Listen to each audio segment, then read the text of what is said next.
Bismillahirrahmanirrahim. Assalamualaikum warahmatullahi wabarakatuh.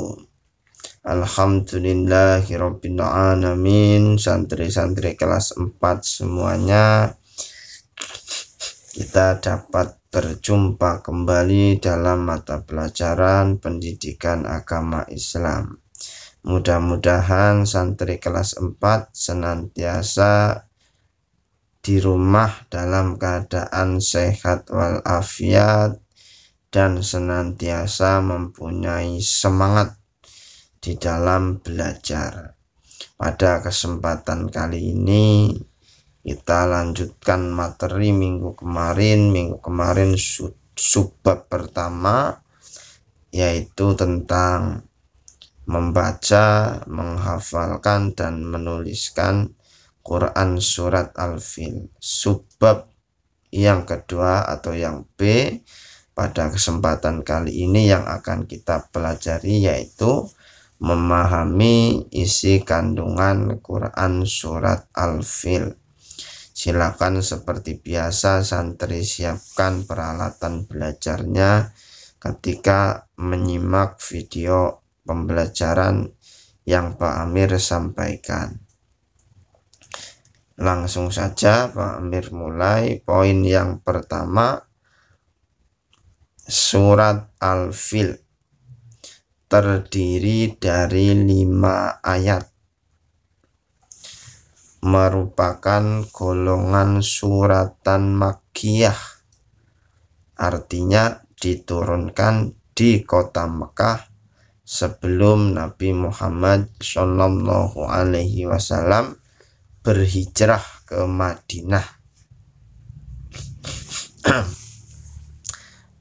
Merupakan surat yang ke-105 dari 114 surat di dalam Al-Quran. Urutannya itu ke-105 kalau dihitung. Al-Fil artinya gajah. Nama surat ini, Al-Fil ini, diambil dari kata di ayat yang pertama. Ayat yang pertama, alam taro kaifa fa'ala rabbuka bi ashabil fil. Ada fil, Al-Fil. Kemudian poin yang kedua, asbabun nuzul atau sebab-sebab diturunkannya ayat atau surat Al-Fil.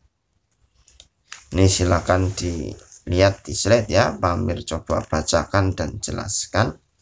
Ini karena sudah ringkasan dari buku paket PAI Erlangga dan PAI Kemendikbud. Oke, poin yang pertama, sebelum Nabi Muhammad Shallallahu Alaihi Wasallam dilahirkan, kota Mekah sudah menjadi kota yang ramai dikunjungi para penziarah atau para pelancong dari berbagai negara. Jadi banyak negara, orang-orang dari banyak negara ya, itu datang ke kota Mekah. Ini ramai sekali.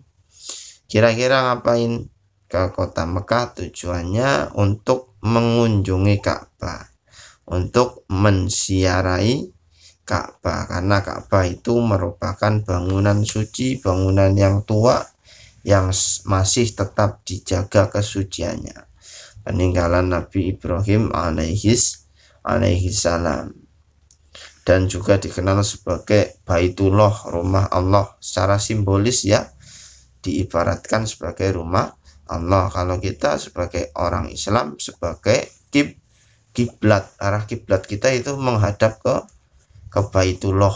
Kalau di sini ya ke arah barat lah, ke barat, agak condong ke utara sedikit. Kemudian karena banyaknya penziarah ya dari berbagai negara, masyarakat Mekah atau masyarakat di sana memanfaatkannya untuk berdagang. Banyak orang yang datang penziarah, para masyarakat sekitar Ka'bah itu berdagang, berjualan ya. Sehingga lama-lama menjadi pusat perdagangan. Menjadi pusat perdagangan di situ. Luar biasa sekali ya. Ada barokah ataupun ada manfaat dari Ka'bah bagi orang-orang di sekitarnya. Kemudian poin selanjutnya, di sisi lain ada gubernur Yaman yang bernama Abroha, yang iri itu tidak suka melihat keramaian Ka'bah, sehingga untuk menandingi keramaian Ka'bah tersebut membuat bangunan yang sangat mewah, yang sangat megah di Yaman, di kotanya sendiri ya, karena Abroha itu gubernur Yaman. Nah, bangunan yang sangat megah ini sebenarnya adalah gereja atau disebut juga katedral. Jadi tujuannya untuk menandingi Ka'bah agar orang-orang tidak lagi berziarah ke Ka'bah, tetapi agar orang-orang berziarahnya ke katedralnya Raja Abroha. Nah, usaha Abraha tersebut ternyata gagal. Sudah dibangun katedral di Yaman yang sangat megah, ternyata gagal. Gagalnya kenapa? Karena sama sekali tidak ada orang yang mengziarahi, yang mengunjungi, sama sekali nggak ada. Tidak seperti Ka'bah. Usahane gagal maning. Pada slide selanjutnya, karena kegagalan tersebutlah menjadi alasan bagi Abroha untuk dengki. Dengki ingin menghancurkan Ka'bah. Kalau iri itu tidak senang melihat kenikmatan itu ada pada orang lain, atau bahasa sederhananya, susah melihat orang lain senang melihat orang lain susah, itu iri.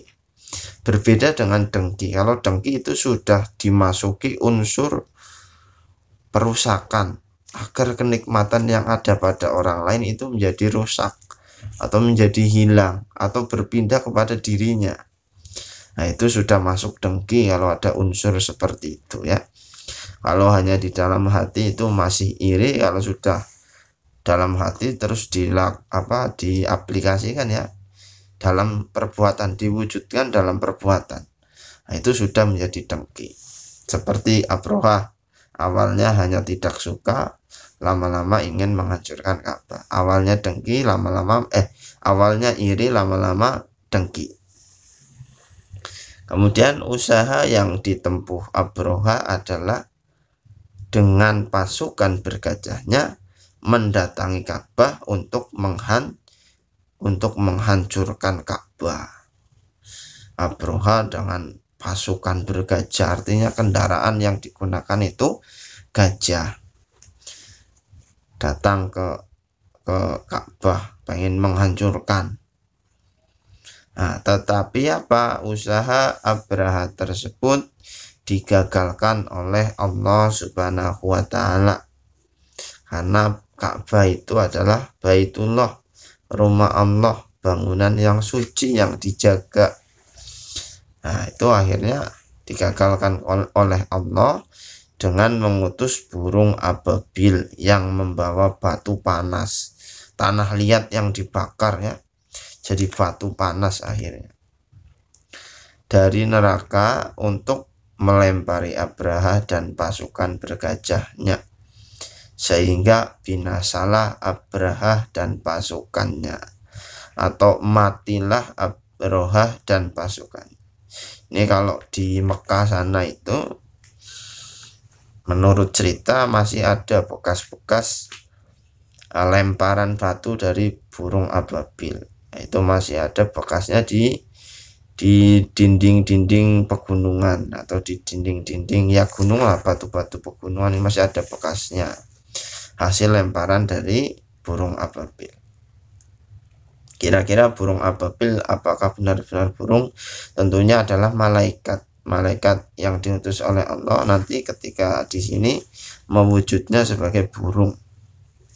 Nah, terus peristiwa tersebut, peristiwa pasukan Abraha dan pasukan bergajahnya ya yang menyerang Ka'bah, terjadi pada tahun 571 Masehi, tahun baru Islam ya, Masehi 571 Masehi. Bukan tahun baru Islam, tahun baru apa namanya, Masehi lah ya, Masehi bukan tahun baru Islam. 571 Masehi dan dikenal dengan tahun gajah.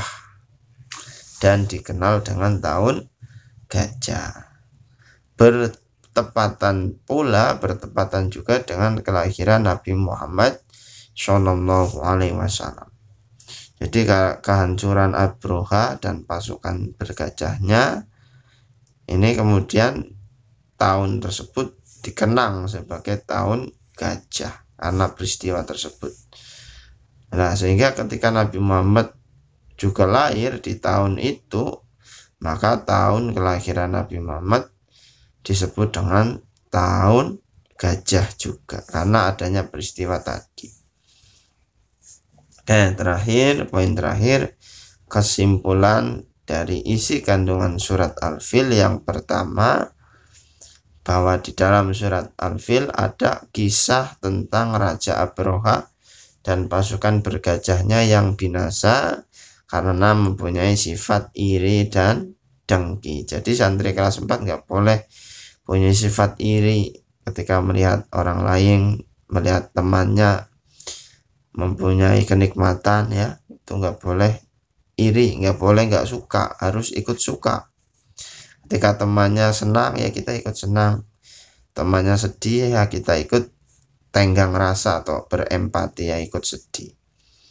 Jangan sebaliknya, ketika orang lain sedih kita senang, temennya senang kita malah sedih, malah susah, nggak ingin lihat temennya senang ya, nggak boleh.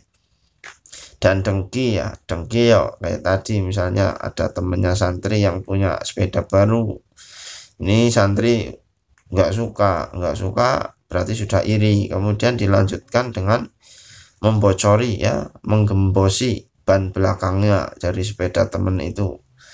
Nah, ini sudah masuk ke dengki, sudah iri dan dengki. Kemudian yang kedua, Ka'bah adalah Baitullah atau rumah Allah ya. Ini ibarat saja, bukan berarti Allah di situ. Allah itu tidak bertempat ya. Tidak bertempat, karena yang bertempat itu manusia. Tidak terikat oleh tempat dan waktu ya, itu namanya Allah Subhanahu wa ta'ala. Berbeda dengan yang namanya manusia, ada di satu tempat, ada di waktu tertentu. Sehingga karena merupakan Baitullah, maka yang akan menjaganya adalah Allah Subhanahu wa ta'ala. Seperti tadi ya, dengan mengirimkan burung ababil sebagai penjagaan kepada Ka'bah dari serangan Raja Abraha. Yang ketiga, tipu daya manusia tidak akan dapat mengalahkan kekuasaan Allah Subhanahu wa ta'ala. Seperti Raja Abraha mempunyai tipu daya ingin menghancurkan Ka'bah, itu tetap akan kalah dengan kekuasaan Allah. Pada kesempatan kali ini materinya Pak Amir cukupkan. Nanti Pak Amir kasih tugas di Google Classroom ya. Terima kasih atas segala perhatian santri semuanya. Kurang lebihnya mohon maaf. Silakan kalau ada pertanyaan tanyakan saja, boleh japri, boleh komen di kolom Google Classroom. Pak Amir akhiri, selalu semangat dalam belajar. Assalamualaikum warahmatullahi wabarakatuh.